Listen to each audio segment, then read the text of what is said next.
બંધન આવી રહી છે ત્યારે હું કહેવા માગું છું કે રક્ષાબંધન આવે ત્યારે દરેક બહેનને પોતાનો ભાઈ યાદ આવે અને દરેક ભાઈને પોતાની બહેન યાદ આવે અને એવું લાગે કે મારી બહેન આવશે, મારી બહેન મને રાખડી બનશે તો મારે એને કંઈક આપવું જોઈએ, પણ બહેન તમારા જોડે કંઈ લેવા નથી આવતી।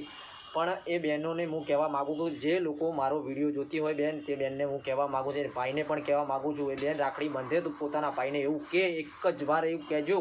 કે મારા ભાઈ, મારા વીરા, હું આ રક્ષાબંધનનો પવિત્ર દિવસ છે અને હું તને રાખડી બાંધું છું, પણ તું મને વચન આપ કે આજ પછી હું દારૂ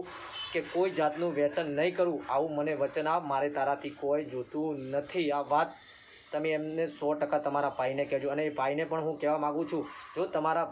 તમારી બહેન ઉપર તમને લાગણી અને ભરોસો અને પ્રેમ હોય તો તમારી બહેનને તમે વચન આપજો કે આ પવિત્ર દિવસે તે મને રાખડી બાંધી છે અને હું તારો ભાઈ તને વચન આપું છું, આજ પછી હું કોઈ જાતનું વ્યસન નહીં કરું। આ મારી બહેનનું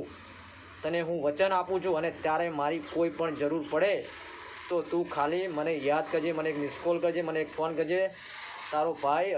અડધી રાતે તારા ઘરના દરવાજે આવીને ઊભો છે, તારી મદદ માટે ઊભો છે, પણ હું એ કહેવા માગું છું તમે વ્યસન કરતા છો તો તે બહેનની તમે મદદ નહીં કરી, અને સુખ અને દુઃખમાં તમે તેના પોતાના ભાઈની અને પોતાના પરિવારની જરૂર પડતી હોય છે।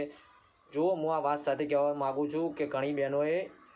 પોતાના ભાઈ ગુમાયા છે વ્યસનો કારણે, પણ આ રક્ષાબંધનના દિવસે રાખડી બાંધો તો કહેજો કે મારા ભાઈ હવે